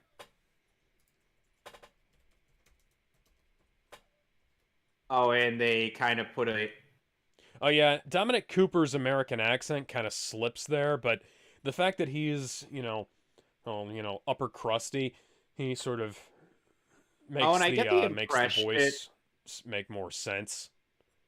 Oh, and it looks as Unlike the though, accent slips that Tom Holland suffers in Civil War, where to it be just fair, sounds like he's a British guy playing American. well, even though the last Spider-Man was a British guy playing an American. Yes, but Andrew Garfield is also a native Californian, so he like has an accent that's like halfway in between American and British anyways. Is so Thing is, well, is like don't forget, Civil War was the first time Tom Holland played the character. yeah. But Plus, he was prone to making a few mistakes on set, yeah. which Robert Downey Jr. at the very least did do a good job at playing the mentor Oh role. yeah. Oh yeah, this scene's been re-choreographed as well. To be cooler. Much better, I'd say, than it was in the script. There's like a bunch of clunk in the script. Yeah, Wilhelm! yeah, this is an obvious reference to the Return of the Jedi speeder scene. But Joe Johnston, great director, does it very well. Shame he never directed any other films in the MCU. Like, they could have had him do any number of things. I have to Even imagine if the they didn't have Russo. him do another How do you Captain think the America film. Russo brothers would have done on this movie? Not as well as Joe Johnston did, I have to say. Like Joe Johnston, and because he has sort of a an established history of doing some stuff like this with like the Rocketeer or and whatnot. Which, by the way, this movie's plot is a bit of a ripoff of The Rocketeer. Well, yes, but the Rocketeer was also kind of uh it's a pastiche of like wartime serials, as is this film. So they both share a common ancestry in that regard. So it makes it's not it's Cap, you not really can't throw your shield inexcusable, at you know. either of them. Oh, now he's surrounded. Well, shit. The hell? Dominic Cooper was in the Need for Speed movie?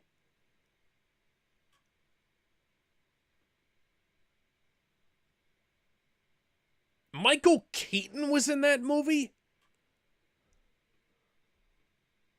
Oh, God. You know, the Russos are huge fans of Captain America, hence why a lot of his scenes in Winter Soldier and Civil War are so, acrobatic and whatnot. Yeah.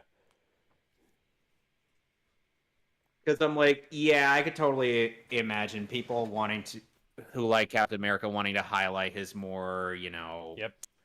Now, if I had to pick anybody to direct a Black Widow movie, it would have either been Joe Johnston or the Russos. Pity that neither of them got to work on that. And if I had picked anybody to write it, it would have been the guys who did this film. Uh, uh, uh.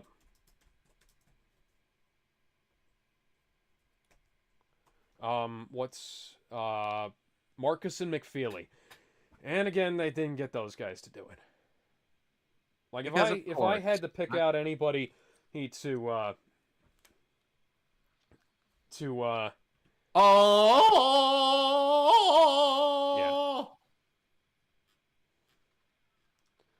work on this, it would have been them, and instead they got a bunch of other people.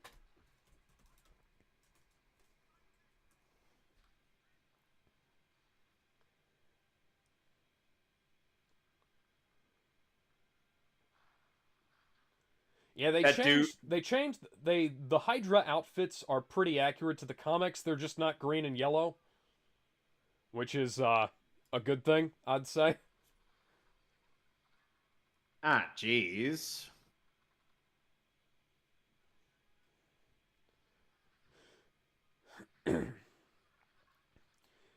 Oh, Dugan's sporting one of those Hydra guns. Yep.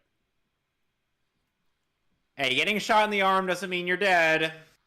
Unless, of course, you get shot in the arm with one of the Hydra lasers. Of course, for all we know, those guys aren't actually dead. They're just on Red Skull's planet somewhere. No, that's Vormir. Yeah. It's like, imagine an entire society of people who got shot by the Nazis, or by Hydra's, super guns here. Or, Like, what happened? What happened to you? Got shot by a Hydra agent. What happened to you? Got shot by a Hydra agent. And then awkwardly, you've just got the 4 guys who got shot by the Red Skull, and they're just like, yeah. No, they try to hunt up a deck of cards. Yeah. That's what happens. It's like these guys, they got Kate Shortland, who I've never fucking heard of. This is like her. Black Widow was her 4th feature movie. And has she produced any good movies? I have not heard of any of the other things she's directed, so I'd say no. Eric Pearson, who wrote the worst Thor movie from a story perspective at least. Jack Schaefer, who wrote fucking WandaVision, and Captain Marvel. Oh, lovely. And then you have Ned Benson, whose only credits are Black Widow and the disappearance of Eleanor Rigby, which he wrote, directed, and produced. And those are the only 2 credits he has. Well, it's a good thing when it comes to non-plot relevant character. Well, it's a good thing when it comes to plot relevant characters. Cap can easily dodge the stormtrooper lasers. Yeah. And we see how Cap is almost able to keep up with the Valkyrie here, but he can't. And then what happens? The Colonel shows up in the fucking Doommobile. What is this? They better not scratch the paint. I want to come back to this car.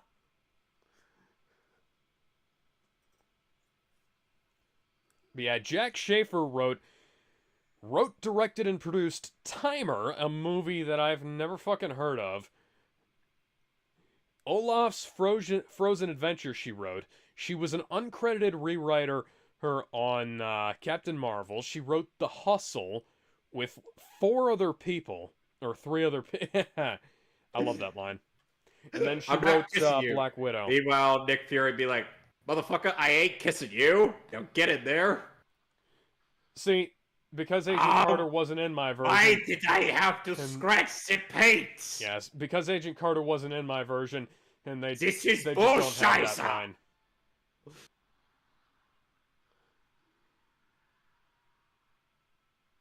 Oh yeah, they shot this scene with the car on like an actual runway, and then CGI'd had them hanging off the edge. I think they just put some green paint on the ground. This is nothing but bullshit. Captain America should be dead by now. But no. Yeah, in the book, like, the choreography in the script is a little bit weird. The book makes it a hell of a lot worse, which is why I rewrote a bunch of it. To both be more like the movie and make the movie's choreography a bit more realistic. Up.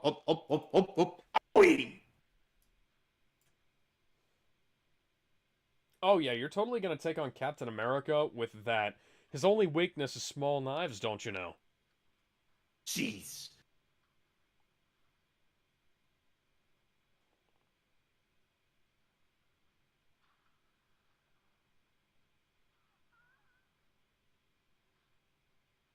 He goofy screams in German. And you see, Russo brothers, you don't have to have a bunch of crazy cuts to make your impact look good, or maybe I should also say, hey, MPAA, hey, needs to go fuck themselves, because that was around the time the MPAA arbitrarily decided that they were going to make anything that had a fist contacting flesh have an R rating, despite the fact that the Rocky films were all rated PG.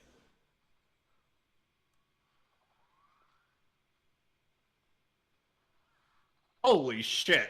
That would totally be an R rating these days. Holy shit. Yeah, the movie keeps going here. The novel ends right here. Like, yep. This is absurd how the novel ends. It's like Captain America. I understand not wanting spoilers, but this was a foregone conclusion. Like, Captain America beats the bad guy and winds up in the ice. Yeah, no shit. Yeah, I've read Man Out of Time, guys. I know how Captain America wound up in the ice. This is not a major revelation.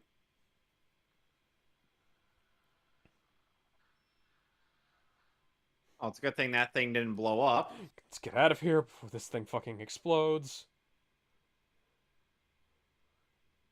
Let's grab my shield. God, this thing needs a new coat of paint.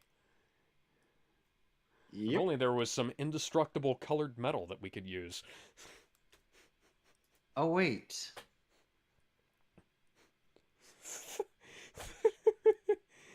What? Nothing. What? I'm just like, how did Wonder Woman's armor get like lighter during the time period during like Wonder Woman 84 than it was when it was in the previous film? You know, it looks newer in 84 than it did in the fucking first film, you know? Or in Justice League. Yeah. Well, it also like in BVS and Justice League, it's supposed to be kind of worn, but you know there are parts where it looks more worn in 84 and parts where it looks way newer, and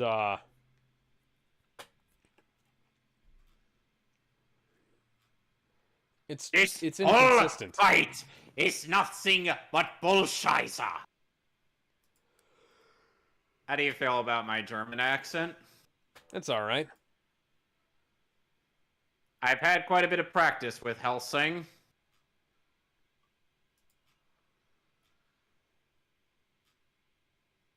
You know what bullshit means? Yes. Right?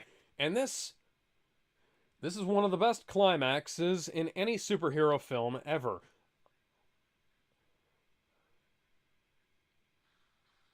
And yet the next film's villain is miles better.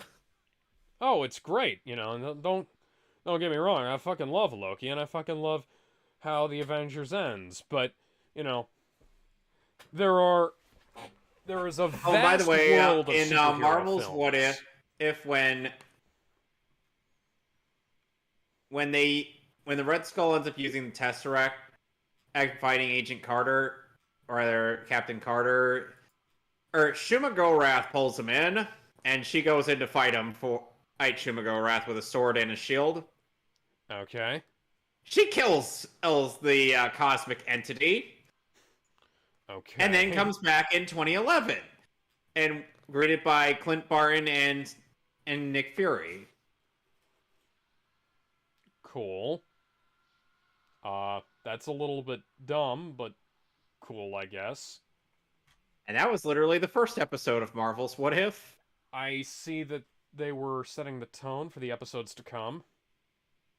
Sadly. Oh, there goes the Tesseract. Yeah. We shall totally never see it again. Yeah. It's not like it'll come back in the next movie. Oh, wait.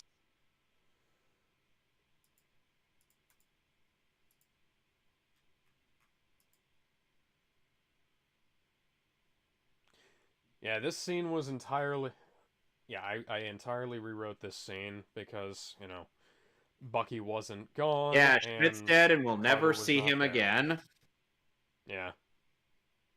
Admittedly, him being back in Infinity War was quite unexpected. I'm like, what? Yeah, it was a nice connection, too.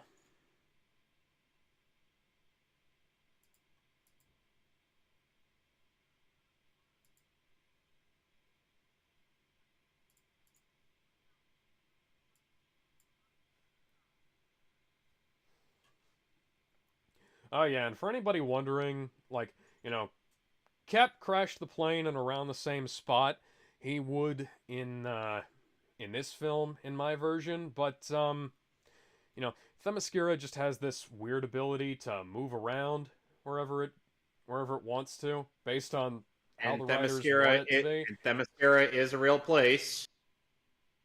It's not just a fictional location.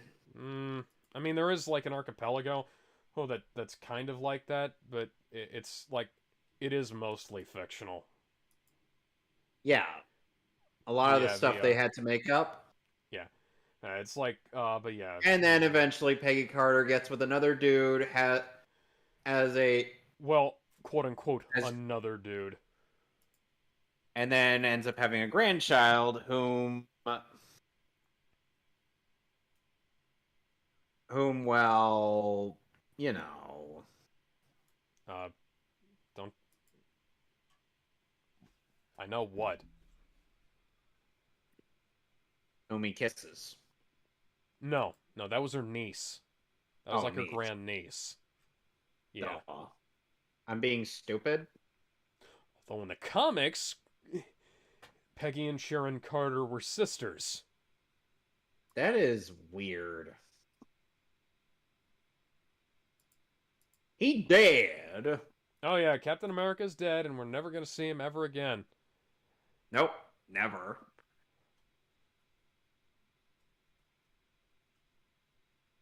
Never in a million years will we ever see Steve Rogers again. Yeah, this whole scene, I mean, I And then suddenly, and then in your version, Steve Rogers ends up on Themyscira. Yeah. Like where he's greeted by where I think it was Bucky who said this. It's like, did you just go to heaven surrounded by a bunch of beautiful Amazonian babes?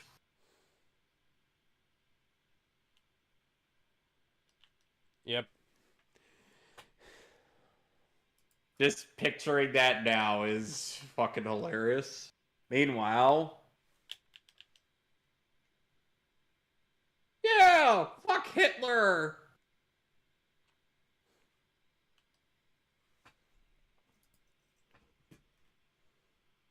And only one of those Howling Commandos will have a descendant that'll be in Spider-Man. Yeah. Which I have to admit is actually quite kind of an interesting connection. Played by the same actor. It's whatever. Well, yeah, honestly, it's been long enough, and I didn't know that at first. I'm pretty good at spotting things like that, but I think either like he'd There's aged even a enough photo. or... There's even a photo of that. But honestly, like, I look... Aside from the fact that my hair is a different color, I look like my dad did at my age. So, that... Like, I have slightly different facial features. There's like my, I've got my mom's nose, for instance. Yeah, but, And meanwhile, Peggy's going to be starring in her own spin-off show. yes, the best show that the MCU ever produced. Which sadly got canceled. Canceled after 2 fucking seasons when they let Agents of S.H.I.E.L.D. keep going for... Yeah, and here we get to see, like, the impact Captain America had as, like, a pop culture icon. Yep.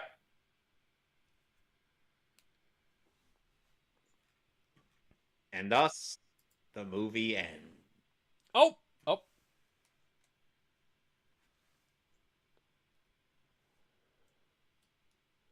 Except, no, it doesn't. Now, Fury could have, picked a different ball game to play for the radio on here, but It would have been difficult, to say the very least, to find like... Finding audio recordings from that era is kind of difficult already. But here's the thing. Fury, he kind of intended it for Steve to find out. Well, yeah, he was gonna find out eventually.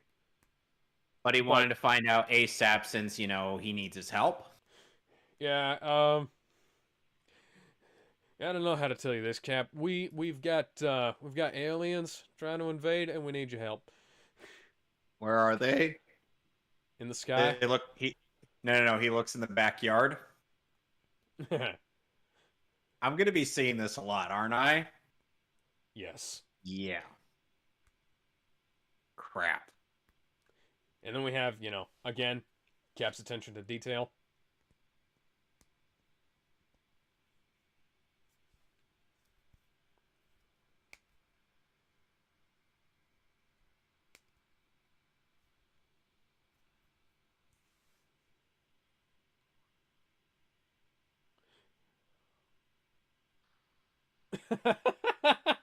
Yep. Just fantastic.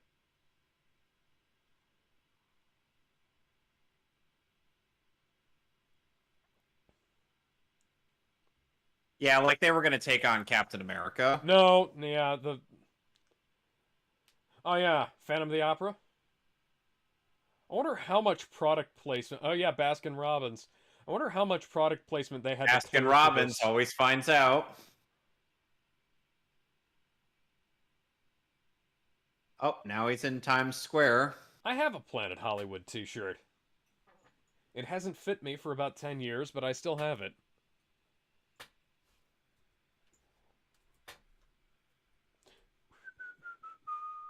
Motherfucker.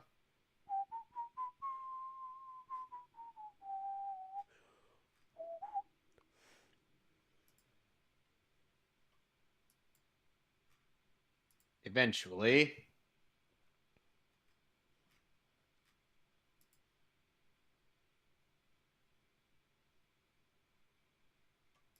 Oh. Well, that sucks.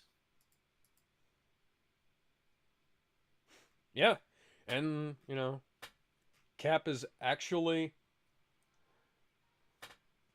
he's loyal to a fucking fault. He marched into Austria, well, flew into Austria. He performed a fucking halo jump into Austria to save his best friend. This guy is unfucking believable. And then we have Uncle Sam being like, I want you to shut the fuck up.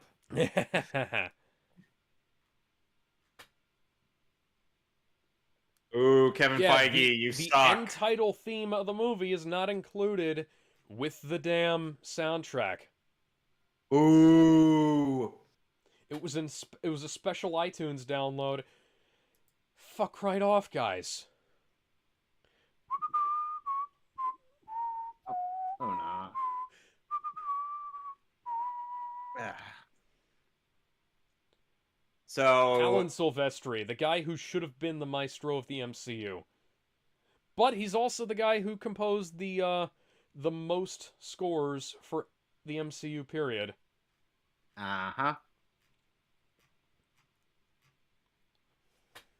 I think the only person who comes close, I think second place is shared by Brian Tyler and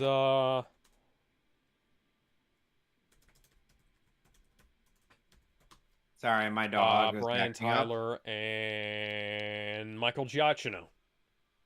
Huh. Maybe it's pronounced Giacchino, but whatever. Neil McDonough, I love you, but you need to pick your roles better, buddy. Yep. Richard Armitage was in this movie. Really?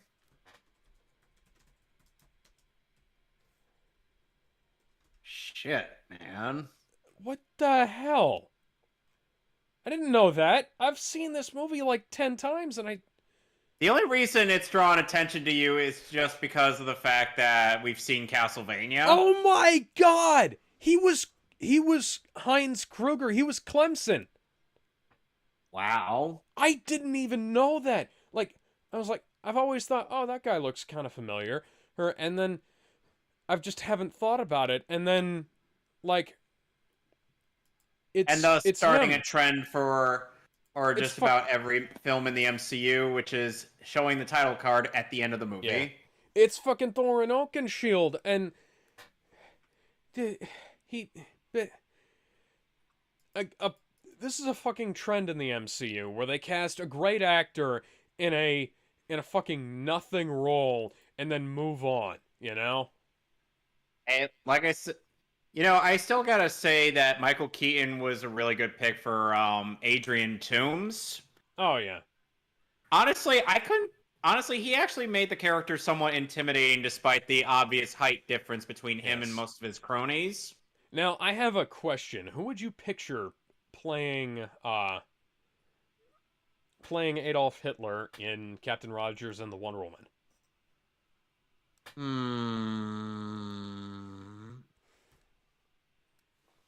And we Gilbert Jackson, who voiced the Major in Hellsing. Okay. Perfectly acceptable, actually. Have you heard? You gotta listen to the I Love War speech from Hellsing. It's fucking amazing. I have, actually. There's actually a karaoke version of that for the dub script. I'm not kidding. It's amazing.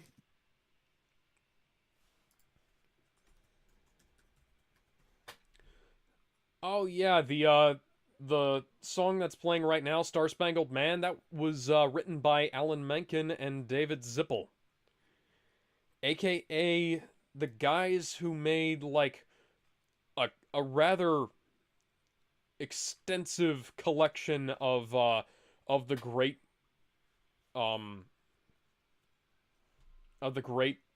lyrics of sorry. They worked on the Disney Renaissance. Like Zippel was lyricist for a bunch of stuff back then, and Alan Menken composed a bunch of music. Zippel also wrote the lyrics for Andrew Lloyd Webber's Cinderella, which I still need to listen to. Who they did a You certainly were very talkative during this whole commentary. Yeah, they did a concept album of it, and it was I haven't heard it, but it's got Adam Lambert as Prince Charming, which automatically makes me think that it's not very good. Like not as good as it could be, cuz the I don't like Adam Lambert. He's not terrible, but he's no Freddie Mercury, he's no Mark Martel, he's no Paul Rogers. But yeah, blah, blah, blah, blah, blah. Yeah, so they wrote a vocal ending theme for this movie. And they probably should have done that for more. I think this is the last MCU film other than other than the Avengers to end with a vocal theme. More specifically, an original vocal theme. I don't think any of them, aside from this and the Avengers, ended with a vocal theme.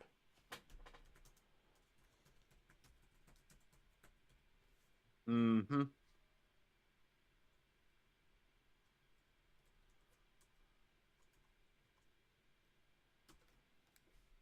Let me see. The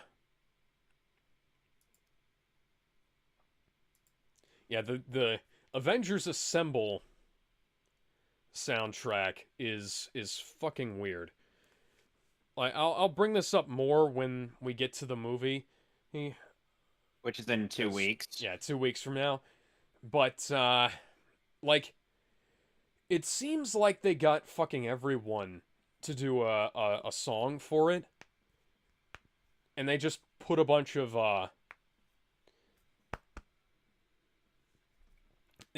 songs on the on that particular soundtrack album, because they were they like tested a bunch of stuff. I have a theory that every song on this album was written to be the ending theme for the movie, and they went through and picked out like Live to Rise by Soundgarden.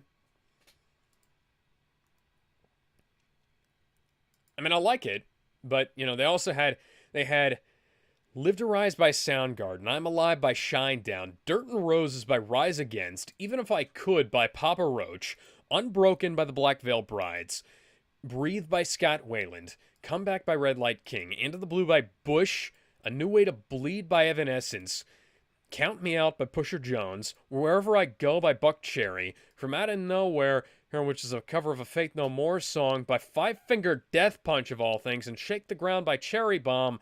And then they had an international bonus track called Pistols at Dawn by Kasabian. And because... There's Walt Disney. Yeah. There's the Disney. The Mark of the Beast. Go fuck yourself, you dumb mouse. You'll never escape the copyrights and claims. Never! Yeah.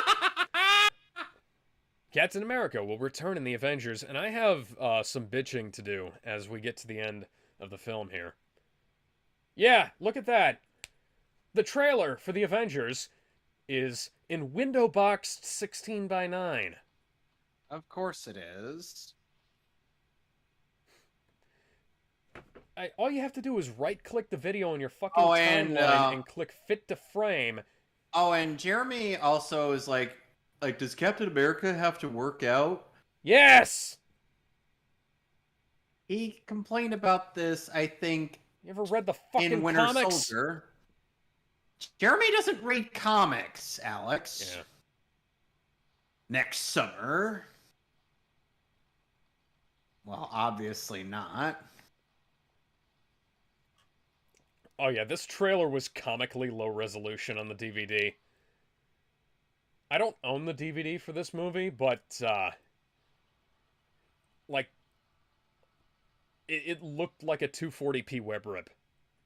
Oh, this was hype back when Oh Captain yeah. America came out. Oh yeah. Fucking Yeah, outstanding.